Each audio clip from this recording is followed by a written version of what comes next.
well, let's go ahead and get started. And, yeah. So just a quick note on our agenda, we're going to talk a little bit today about the technological competence under Model Rule 1.1 and Comment 8. I'll go a little bit through the adoption and interpretation of that particular segment, and then talk about some of the other ethics rules, model rules, professional conduct, and state rules that are impacted by technological competence and the requirements. Then run a little bit into the practical application of technological competence, and then because it's 2025, we're going to talk a little bit about generative AI and how that fits in with legal obligations of technological competence. So very basically, this is Model Rule 1, and I believe every state jurisdiction has a similar rule on competence. And then, if you're familiar with the rules, there are additional commentary on this that goes through context and guidelines for knowledge and skill necessary, how to be thorough and prepared as an attorney working with co-counsel, and then specifically comment on maintaining competence, which is Rule 1.1, comment number 8. And within this, we do have that the emphasis on technology, understanding the benefits and risks associated with relevant technology. And this was added to show that there are things that we as attorneys must be aware of, in addition to maintaining awareness of updates, amendments, and regulations, legal precedent from relevant jurisdictions, local rules of court, things like that. Technology has sort of infiltrated every aspect of our lives and needs to be part of our day-to-day competences. So that line regarding the benefits and risks of relevant technology was added in 2012. This is after several years of commentary and consideration that began in 2009 with the American Bar Association.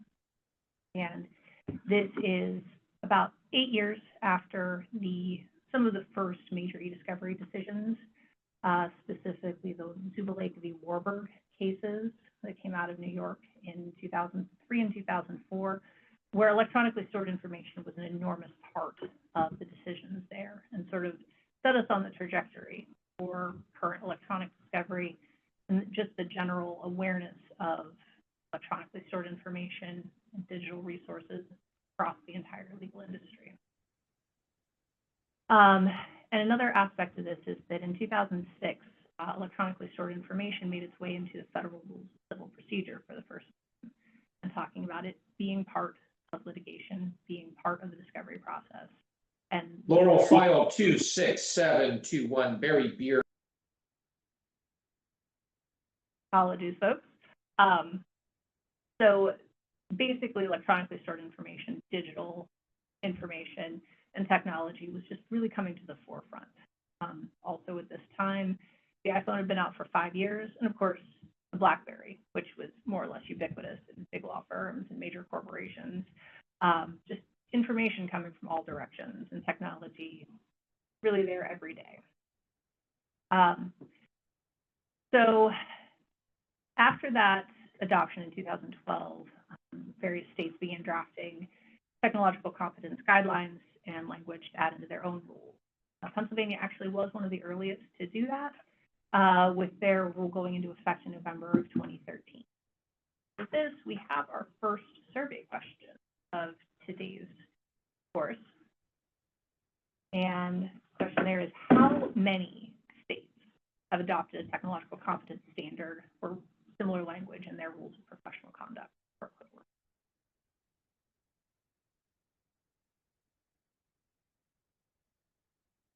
I'm going to give everyone a couple more moments to get their answer in.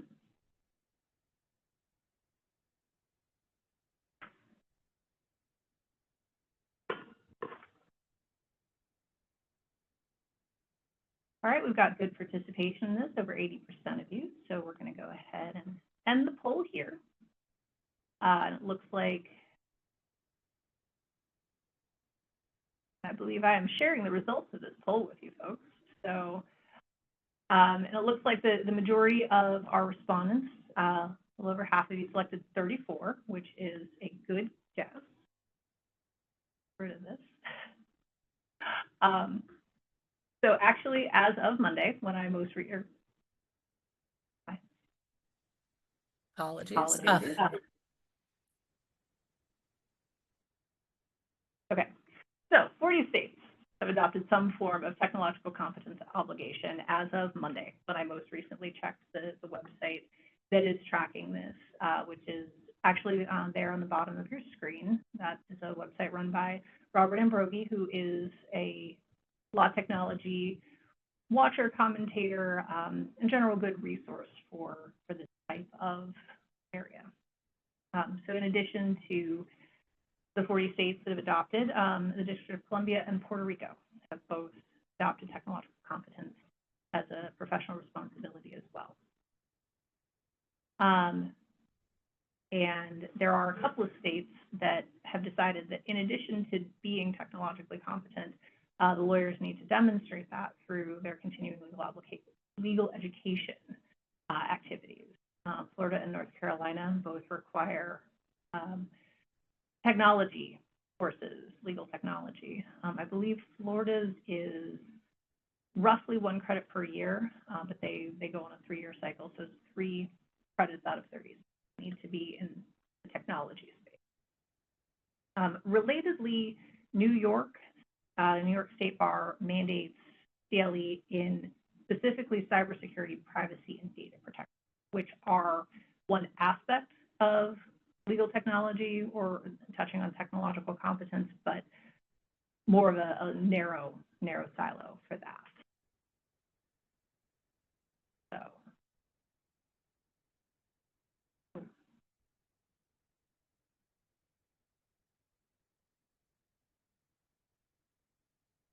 There we go. Apologies, folks. All right, so we've got this evidence that various state bars and leadership organizations have determined that this is pretty important, but what does this actually mean for lawyers day to day? One very important thing to remember is the language that they've incorporated is not particularly specific. It is a little bit vague, so it allows for flexibility and adaptability, which is important because given the rate of change of technology, the adoption and introduction of new things, it's good that the language can be flexible to encompass an evolving state.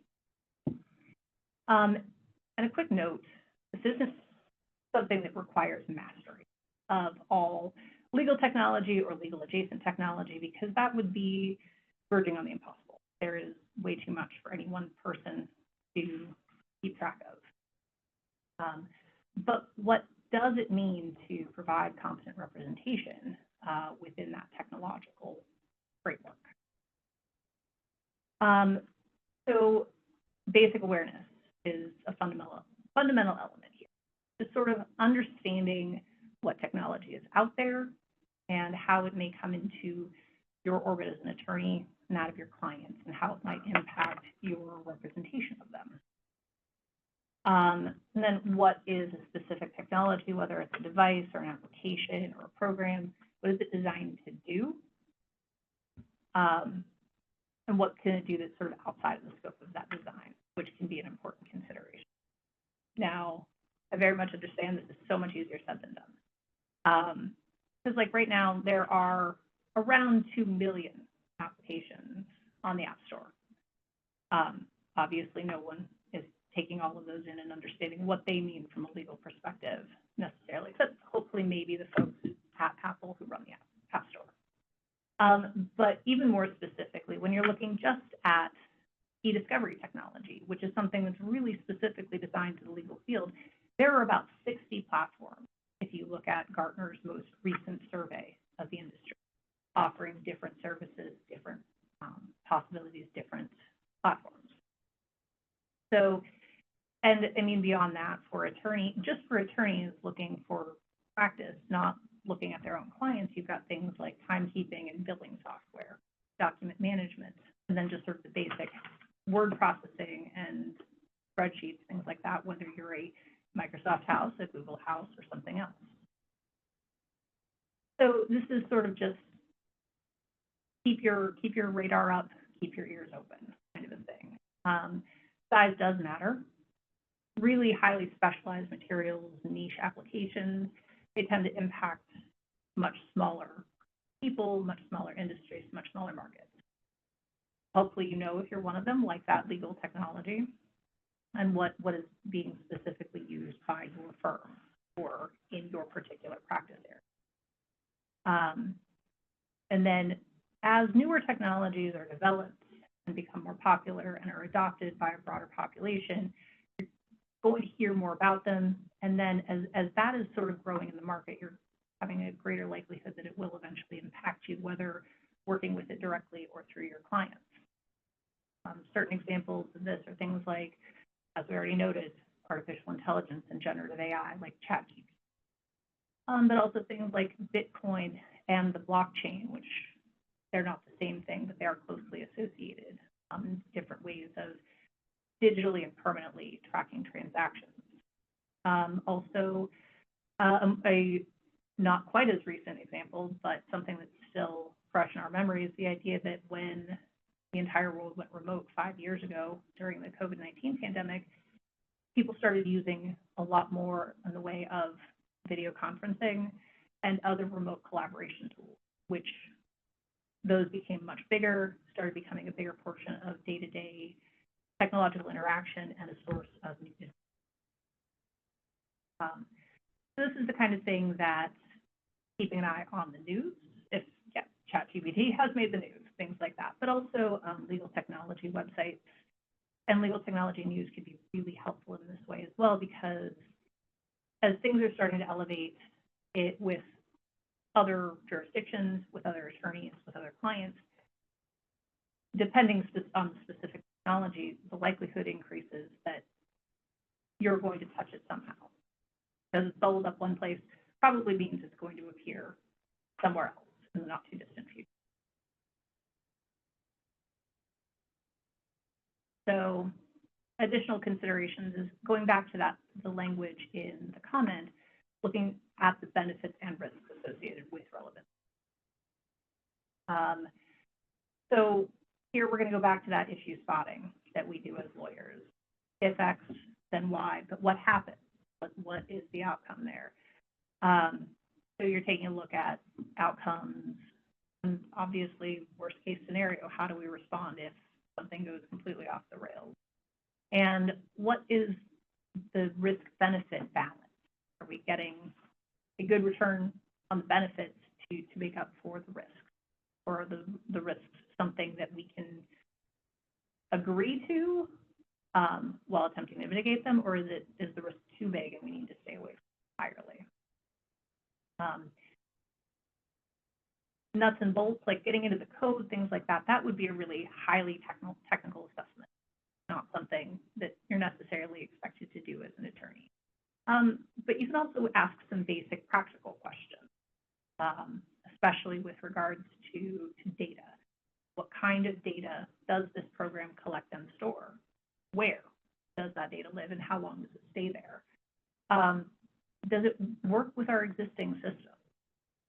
Is that something that, like, will it find in how to continue business as usual with this enhancement, or are we going to have to scrap everything and start again and what that?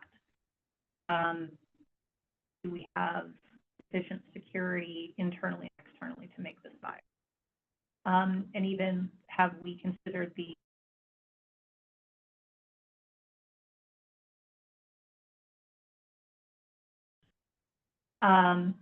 and noting here just some of the potential risks that you can look at.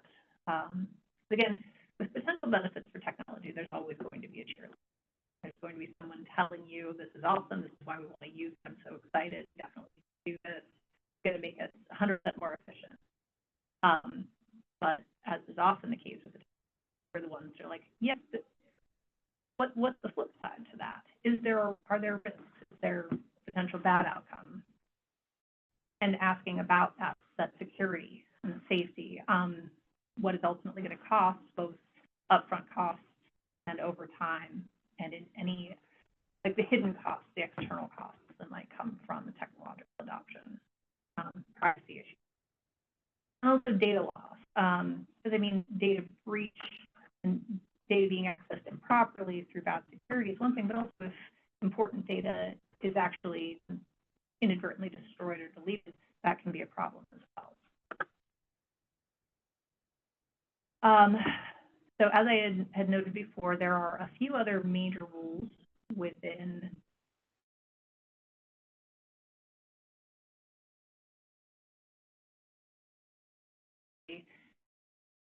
you can't really separate the technological part of these out anymore because, again, we are in a very, very digital world. The biggest ones in this space, though certainly not the only ones, are going to be Rule 1.4, communication, 1.6, confidentiality. Little note on Rule 4.1, fairness to opposing party and counsel, and then Rule 5.3, responsibilities regarding non-lawyers.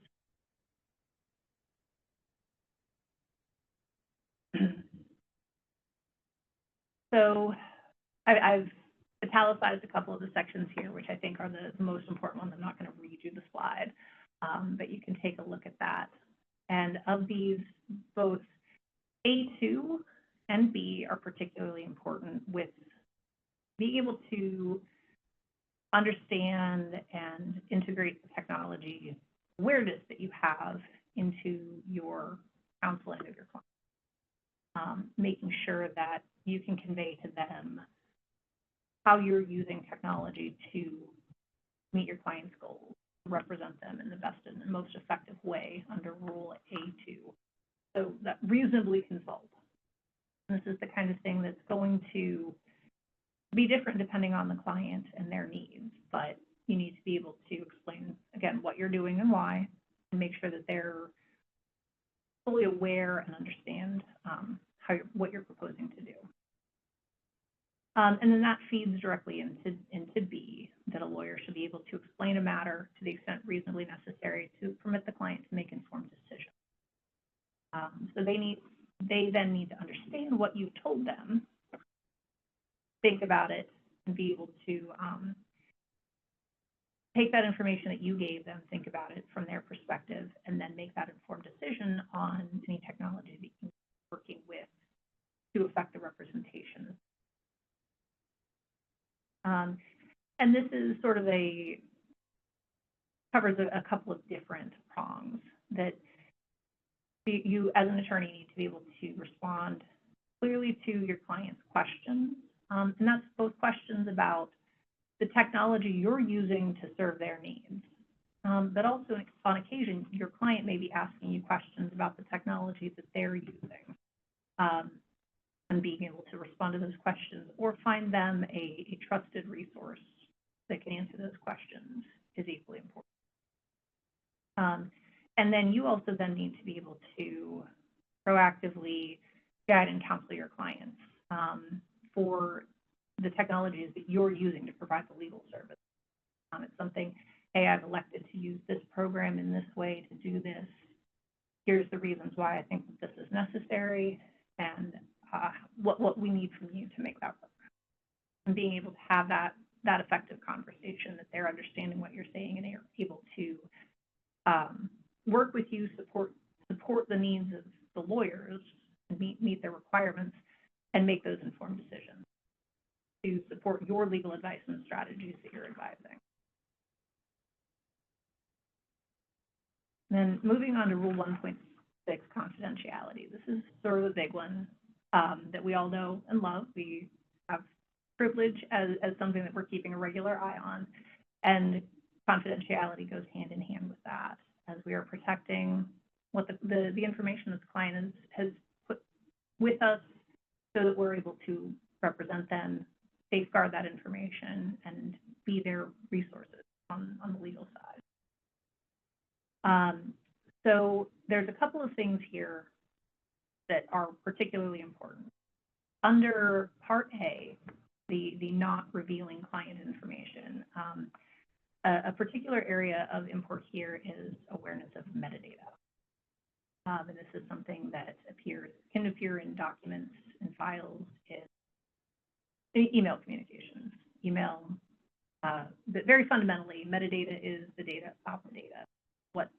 underlies that piece of digital communication or digital information that you're sharing, and tells you how that file was created and what was going on behind the scenes. And an important thing here to remember is that if you're not being aware of the metadata, certain things can stick with the document. I'm sure many of you are familiar with metadata scrubbers that might pop up when you try to send emails from your firm email account, asking if you'd like to have the metadata program work on your document that you're sending. And this can be important when you're sending things to specifically outside counsel or opposing counsel, or to third parties as opposed to clients. Because if not removed, you may still find things like comments or red lines or edits or other information about a document that could be considered information about the representation, information provided by the client, or communication with the client in the context of preparing a document. So that can be a very important thing to make sure that you are clearing that out and that it's not available. So let the metadata scrubber run, or at least on anything that you're sending, especially to opposing counsel. And then the flip side of this, which is not part of our obligation of confidentiality, but still an ethical obligation, if you are receiving things with metadata from opposing counsel that you're seeing, the side comments or things, there have been various ethics opinions in jurisdictions that suggest that you need to inform them of that. You cannot use that information because you should be aware that it is confidential to their clients. Much like if privileged information is inadvertently produced, you are supposed to inform providing party and move forward from there. So the other part of Rule 1.6 confidentiality that I'd like to talk about is Part C listed here, which is the reasonable efforts to prevent inadvertent or unauthorized disclosure of or access to. And this is especially risky in today's day and age with the various cybersecurity threats that are out there.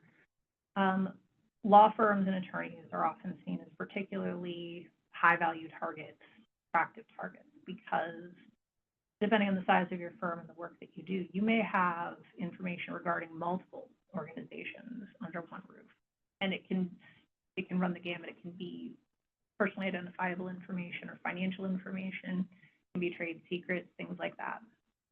So law firms are a target, and that's something to absolutely be aware of when setting up security for your networks, when considering cloud services that you're using as licensing for use under managed service contracts and things like that. And this is something that you'll see a couple of different variations on this. Ransomware, lock up files, an attempt to make you pay for them.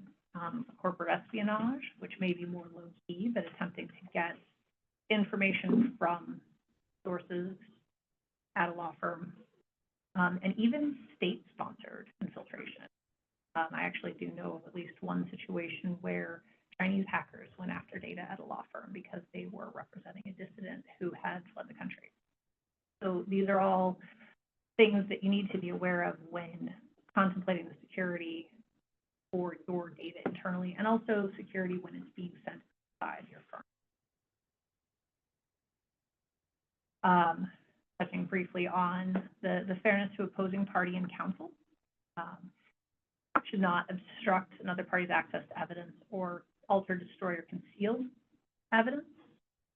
And then with regards to discovery, you cannot fail to make a reasonably diligent effort to comply with discovery. And reasonably diligent today is most likely going to involve looking at ESI and engaging with clients' IT departments, information services, and looking for electronically stored information.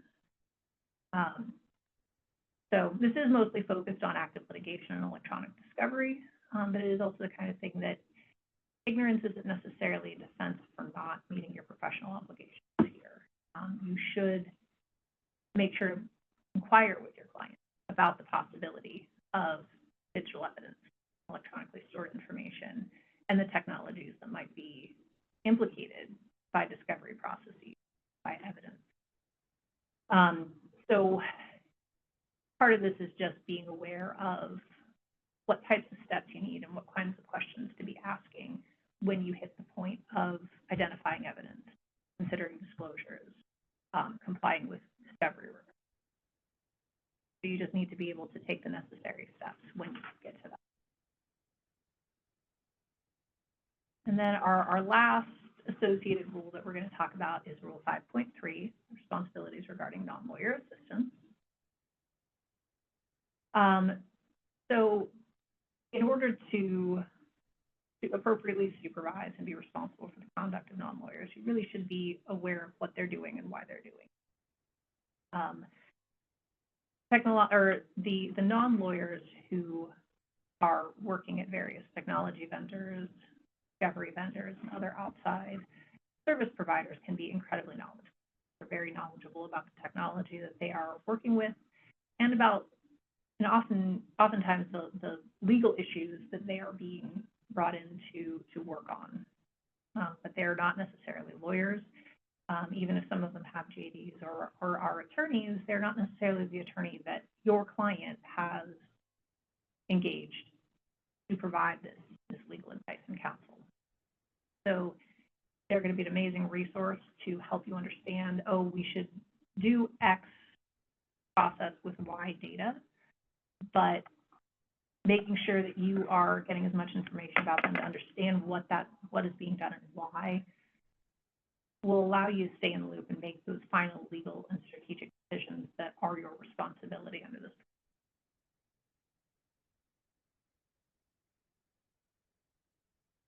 All right, so moving into some of the practical applications, both of the general Rule 1 comment, as well as those associated rules with so many implications in this space. We've got just general legal business operations. It's a fundamental starting point for your technology. Choosing and vetting the technologies that you are using for security, for business continuity, for effectiveness in reaching your client, and making sure that you can do what you need to do as efficiently as possible. How data is managed, your records retention and information governance policy. Lawyers should sort of be aware of the benefits and risks of how long are we keeping our emails? How are we filing them? What is the risk of having them too long, but what is the risk of getting rid of things too quickly? And just sort of thinking about that generally. In setting up a law firm or a legal business, you do need to consider various certifications, especially with regards to general security and regulatory. So looking at business continuity, programming and certifications, security and management for that data, financial security, also health data, and things like that for certifications and compliance with state and federal laws. And then beyond that, you do need to consider the cybersecurity, firewalls, the access, things like that. And then just being aware and being prepared for the worst. How would you respond to a data breach if something like that were to occur? And then sort of looking at that as you practice law, being able to advise your clients at least at a very high level about a lot of these processes. Just understanding how your firm investigated and vetted a certain type of technology can be of benefit to your clients. They try to go down that same road themselves. And certainly on things like regulatory compliance, cybersecurity obligations, knowledge that you have from working internally with your own practice can also benefit your clients. With regards to data management, information governance, and records retention, just considering appropriate policies for different kinds of data can be valuable because when it comes to attorneys and law offices, any data that you don't have because you were lawfully and in accordance with the schedule able to delete it means that it's not there should you be the victim of it. So that can be beneficial in that way.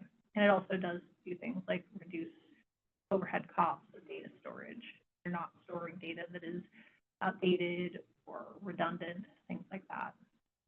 And then for clients and businesses, you have the save thing that is any data that they don't have can't be the target of cyber attacks or ransomware. And also, pragmatically speaking, it can't be something that needs to be examined and searched and potentially produced in litigation if it's something that has been appropriately remediated before that becomes a possibility. So these are just things to think about in general practice. And then also, technological awareness, technological competence sort of speaks to the awareness of the attorneys and staff and other employees of a given business about how their actions impact data security for a law firm. Specifically things like using secure networks to send confidential data, as opposed to just logging on to the Wi-Fi at the coffee shop or at the airport, both of which are known places where cyber criminals like to see if they can intercept data, whether it's personal banking data or work data for the law firm. So being mindful of those kinds of things, not sharing data, not sharing passwords, using two-factor authentication, using VPNs, just making sure that you and your employees think about some of the places where confidential data could be at risk in the day-to-day with the various types of technology that we're encountering. Another example that sort of came out during the pandemic that people realized after a couple of months at home, when you're considering voice assistants, such as Google Home or Alexa, that might actually be listening to conversations that you're having, or specifically conference calls with other attorneys at your office or things like that. That can be a potential risk if you are not aware of that and understanding how your own personal home network is set up and what the rules are for that and where the data is going and how it's being. So just, things to be aware of in the technology in the world around you that might actually occasionally impact the legal that you're a part of. So moving specifically into practical application with regards to litigation, electronic discovery, starts with any preservation obligations that you might have. What sources are there? What technology is there that might be storing data that could be evidence in a litigation? And then being able to identify them and then working with the proper people to implement preservation activities and confirm them across different information systems can be very important. And sort of knowing the possibilities about where data might live in a particular company's location and just help you formulate the plan that can be executed with the assistance of an IT department or a collections vendor or things like that. But just understanding that the technology will contain evidence and that you need to be able to find that and preserve that in the first instance and then be able to collect from it is important. And then with regards to electronic discovery, you need to be able to access and collect the data and then work with it for all of the next steps that come after that. Here, again, it isn't about mastering these items. Some of this can be, again, technologically complex, difficult, and there are people who specialize. And we love these litigation technology support folks and the IT folks. We work with them, but it's about knowing the right questions to start with, how to get aimed in the right direction, how to engage the right resources, to assist you in that 5-foot technology, but you are establishing the strategy at the 5,000 foot. So you just need to understand what you're looking to obtain, what you need to get, how it will be obtained. And then also, sort of the flip side of that is being able to understand enough about the technology and also the evidence and the content and the substantive content that you're looking at to understand, oh, we got what we needed, or perhaps this is incomplete and we need to go back to it. So it's not a granular understanding, but the ability to take in everything you've been working with in the data space to understand whether or not you've achieved your objectives with regards to data collection or data production, things like that. And another important thing here is to be mindful of the client's resources when doing things like collection or data production.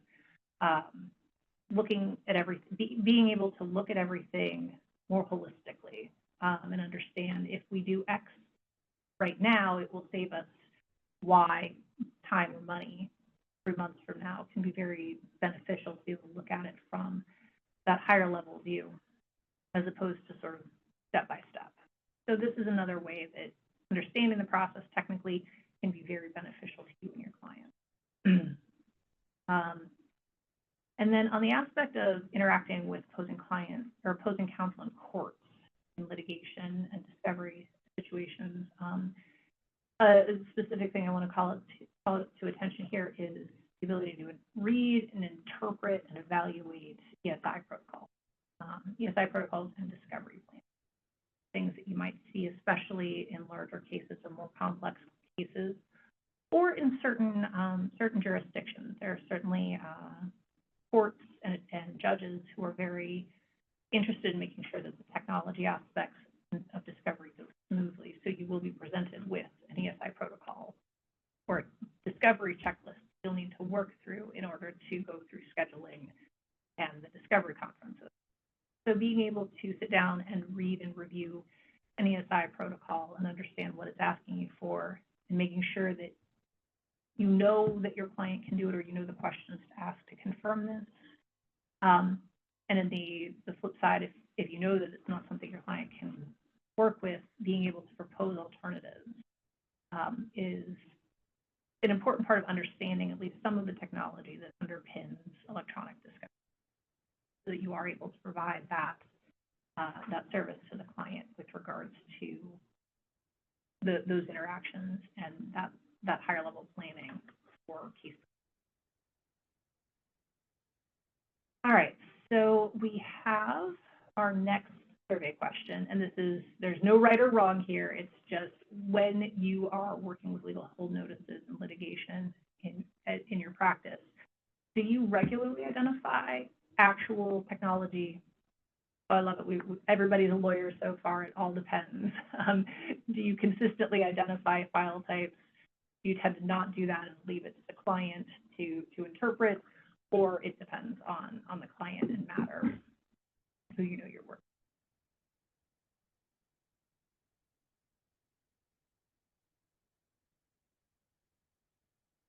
All right, I'll give it just a moment or two more. Right now we're over 75% participation. I love it. We're over 80% again. So, all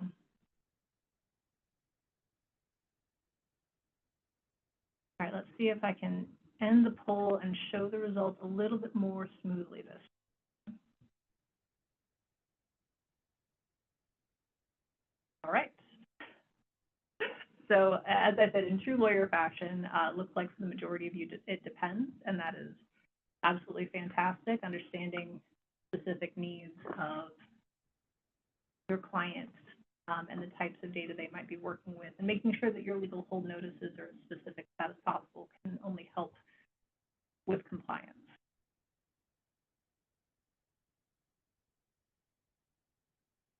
There we go. So, and this is just a quick note on clarity of communication and being able to provide that bridge connector with your Rule 1.4 communication, and making sure that you're getting informed consent from your client, and being able to have those reasonable interactions so the client understands what you're doing and are in agreement is something that definitely is important with regards to your Rule 5.3 responsibilities regarding non-lawyers, because so often either outside counsel or in-house counsel needs to serve that as that bridge, communicating the information about objectives, about the tools that can be used to meet those objectives, things like that. And you don't want to get, you want to have as much knowledge, if you are acting as that bridge connector, you need, and that relay point, you need to have the ability to explain what the client wants to your vendor, how they're going to get there, but then take the information the vendor has given you and relay it back to the client in a way that makes sense so that they're able to both consent in an informed manner and also provide any assistance necessary so that they're getting the best service possible. You can definitely connect client resources like the IT department to your vendor so that you have a more efficient connection there. But as the attorney, you also definitely want to stay in that loop so that you have ongoing knowledge and awareness of what's going on, why it's being done, and that you can sign off, or if necessary, like step in, oh, wait, whatever that is not going to work for this case. Can we suggest this alternative, or even just ask if there's an alternative? If you don't have the solution, that's what the vendor can often be for. Tell them, we cannot do X for this reason. What are our alternatives to get to the point that we need to go? Because again, they are very knowledgeable, but you need to keep your finger on the pulse of what's going on with any of these problems.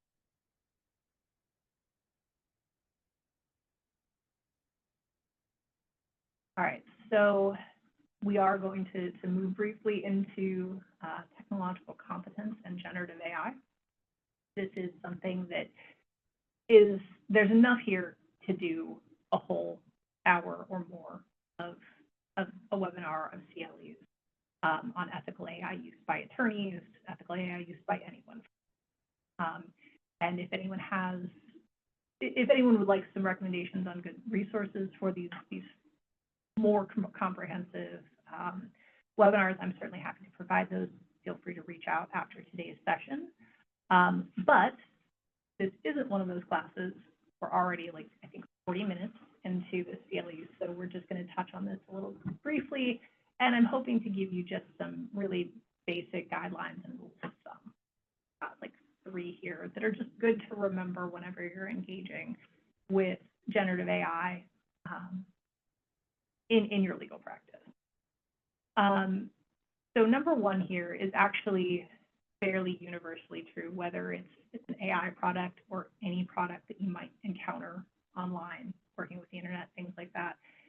If what you're using is free, you're not actually the customer or the client. You and the data that you're putting into whatever system it is the product that's being packaged and sold to someone else later on down the line. It's a value to someone. So that's very true about various services like this. Number 2, generative AI programs and systems such as ChatGPT, Claude, Anthropic, things like that, generally are designed to care more about keeping you engaged with their services. And by engaged, typically read happy, but there are other ways of measuring that engagement. Then the system cares about being right. And that also assumes that the tool that you're working with actually understands what is right or wrong in the first place. And that's whether that's in regard to a specific legal question or things generally. Generative AI is very good at pattern matching and making language seem very similar to things. Like they can make something that looks like a case citation, make it look very accurate, but it isn't actually a real thing. So, but it does want to make you happy and wants to create something that looks like a brief. So both of these lead into the idea, especially number 2, that a lawyer should always be the last point in an iterative cycle that involves generative AI producing any kind of legal. This is a very basic illustration of sort of an iterative loop of human and AI interaction to get to a legal output process. You're going to start with, engaging with the program, putting a prompt in, putting a request in, anything like that. And then you go through that process of, it gives you something, you look at it, you say, oh, this isn't quite right, can we do this with it? And then you go through that process however many times to get to something that you are pleased with. But then you can see there's that bright red dotted line over there. And at that point, you should be stepping away from any generative AI products and going through vetting the output, checking the facts, checking the citations, things like that. Yes, you can still use Grammarly for spell checking or phrasing and grammar, but for anything fact-based, you should make sure that you are clear and that you've confirmed the content of what you're putting out into the world before you send it to the judge, opposing counsel, if you're doing an article or something, putting it out into the world that way. Because if you're letting the generative AI product get the last word, you can end up in trouble. And here are a few examples of situations where lawyers didn't necessarily do a complete check of what was going out the door after ChatGPT or another product. I'm not going to blame ChatGPT. It was a generative AI product of some kind in all of these cases. Mata v. Avianca Incorporated was one of the first cases, was the first case in this space. I apologize. First case that addressed false citations appearing in a brief that was filed with the court. And ultimately, the attorney who did that was fined $5,000.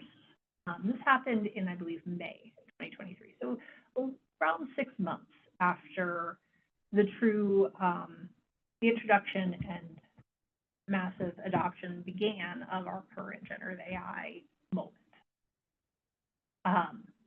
So this is interesting. There ultimately were 10 false citations in the Mata v. Avianca case, 9 of which were from circuit courts and 1 of which was from the Supreme Court, all in support of their particular argument. So that could have been a red flag, that it was so roundly and perfectly worded. But either way, the citations were not checked, and the judge was not happy, and it made the national press. And it's the kind of thing, it wasn't just limited to, the Legal Intelligencer or Law 360. It made New York Times. It made national news. But it keeps happening. And it's probably, every month or two, we get another news blurb talking about, an attorney being sanctioned or otherwise a problem happening because there were false citations found in a court document. A couple that have happened in the past 3 or 4 months. The Lacey v. State Farm case in California. This is actually information submitted to a special master, not a judge, but it's a situation where there was a filing, and the special master returned to the filing party and said, hey, I think there might be something wrong here. Can you check these? They checked and fixed 2 citations, 2 issues, and there were still several remaining in the final document, which is what ultimately led to a $5,000 sanction plus the special master's fee for that particular month. Johnson v. Dunn was just last month. This one, the judge was more aggressive and actually disqualified the attorneys, the signing attorneys, 3 of the 4 signing attorneys, in my opinion, from the case, issued a public reprimand and demanded that it be published and the legal community be made aware of that. And additionally, 3 attorneys were referred to the state bar for further analysis. We will see what comes of that, if there are any ethical charges in relation to this. This is a situation where the judge noted 5 completely false citations, and the fact that this has been happening, and there should be awareness of this in writing her opinion. And then in Shahid v. Assam, that was a Georgia case in which a judge actually relied on a false citation as part of an opinion that they rendered in a divorce case. It was ultimately overturned. The trial court decision was vacated and remanded. The attorney who filed the motion with the false citation was charged with or penalized for doing a frivolous motion in the case. But this is also the kind of thing that, yes, while all folks involved, including the judge and his or her clerk, should have been site checking at every step along the way, there is the idea that this can't help your standing with a judge. You never want to be in a situation where you've done something to make the judge look bad, which is sort of the ultimate situation here. So that's another aspect there. It kind of does bad things to your credibility in your court with your judges. And again, here you've got we're going to come back to one more rule that isn't necessarily fully entwined with technological competence in the same way, but is worth mentioning with regards to the possibility of putting a false citation in front of a judge thanks to generative AI. So something to be careful there. And I will say, no one has been yet disbarred or anything in this space, but it frankly would not surprise me if it does happen sometime in the not too distant. I've pulled together a list of some further reading. I believe we'll be circulating these slides after today's webinar, so you'll have these that you can look up on the various state websites, state bar websites, talking a little bit about these topics. The American Bar Association issued some formal opinions specific to securing communication and data, as well as obligations related to data breach and cyber attacks. So those are good reading. While it's 10 years old now, the State Bar of California issued a formal opinion a while ago now for electronic discovery and how to ethically meet your obligations as an attorney for competence and everything in managing e-discovery. And then two much newer opinions on generative AI, one from a joint Pennsylvania Bar Association and Philadelphia Bar Association opinion that walks through several of the topics, the rules and the concepts that we touched on today, plus going through a step-by-step analysis of whether it's ethical and the issues that you should be looking out for in using artificial intelligence. And then one more note, and we can add this to our email as well. There is actually an older Pennsylvania bar formal opinion from 2011. So it actually is old enough that it was specifically designed to validate the use of cloud-based services for attorneys, whether to determine whether they were sufficient in protecting client confidentiality and things like that. That opinion did determine that cloud services were ethical for Pennsylvania attorneys to use, which is good. And that one is older, but it does walk through, again, some of these same considerations that we've been talking through today and gives a good roadmap for considering technology and how it intersects with the obligations of an attorney. So, all right, so we are coming up to the end of everything, and I'd like to open the floor for questions. If anyone has any questions or comments, please go ahead and drop it in the chat. Can we take live verbal questions, or is it chat only? I'll suggest chat, but if anyone does have any questions, and also please feel free if you think of a question later or don't want to ask it into the chat today, who would like to reach out, my email address is there. I'm always happy to engage in conversation, answer questions, have dialogue on these topics. So, and just as a final note and just general piece of advice, be curious about technology, specifically consumer technology, and think about how it intersects with your day-to-day law practice. And when you hear about something new, whether it's a new product that's coming out or update, to a software that, people have thoughts about that's making the news. Think about what's being brought up and how that impacts your practice or how it might impact your clients if they're in a related area. Just keep your ears up and be curious about these things in a way to help build and maintain this technological competence. So thank you so much for your time today, and I hope everyone has a wonderful remainder of their Wednesday.